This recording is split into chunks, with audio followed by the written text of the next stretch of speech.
আজকের recipe chicken চটপটা বা চটপটা chicken.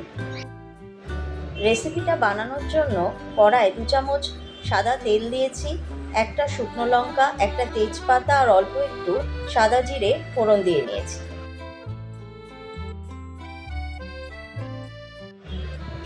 সব কিছু ভালোভাবে গরম হয়ে গেলে একটা বড় সাইজের পাতলা করে কেটে রাখা পেঁয়াজ আর 2টো ছোট এলাচ দিয়ে দিলাম। সঙ্গে দিয়ে দিচ্ছি হাফ টিস্পুন নুন।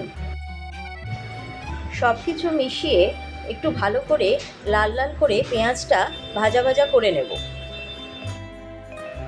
1 টিস্পুন আদা বাটা, 1 টিস্পুন রসুন বাটা মিশিয়ে সব মশলা আরও কষিয়ে নেব।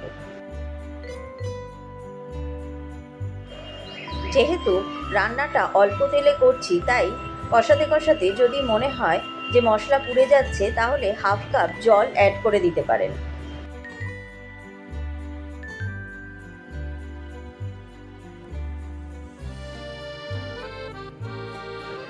মশলাগুলো ভালো করে কষানো হয়ে গেলে অ্যাড করে দিচ্ছি 500 গ্রাম চিকেন।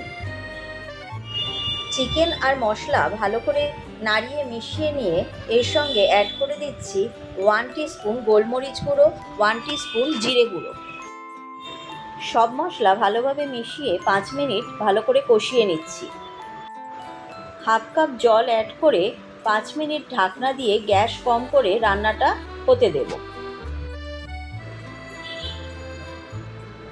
5 মিনিট পর চিকেন থেকে অনেকটাই জল বেরিয়েছে। এই জলটা একটু নাড়াচাড়া করে শুকনো করে নিতে হবে। এবার অ্যাড করে দিচ্ছি 1 কাপ টক দই আর দইয়ের বাটিটুকুনি ধুয়ে অল্প হাফ কাপ জল অ্যাড করে দিচ্ছি।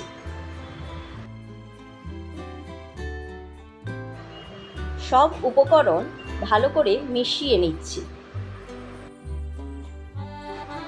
দিয়ে দিচ্ছি স্বাদ মতো নুন মিষ্টি।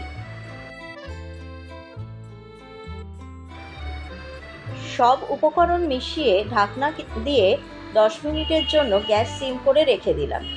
ঢাকনা খুলে 10 মিনিট পরে কাঁচা লঙ্কা ছড়িয়ে দিচ্ছি। এবার সার্ভিং প্লেটে ঢেলে নিলাম। অ্যাড করে দিচ্ছি অল্প একটু গরম মশলা এবং অল্প একটু চাট মশলা। রুটি, পরোটা বা ফ্রাইড রাইস, পোলাও সব কিছুর সাথেই রান্নাটা ভীষণ ভালো লাগে। আজকের রেসিপিটা ভালো লেগে থাকলে লাইক, শেয়ার, কমেন্ট করে জানাবেন। যদি কেউ বিশেষ কোনো ধরনের রেসিপি দেখতে চান, তাহলে অবশ্যই কমেন্ট করে জানান, পারলে নিশ্চয়ই দেব।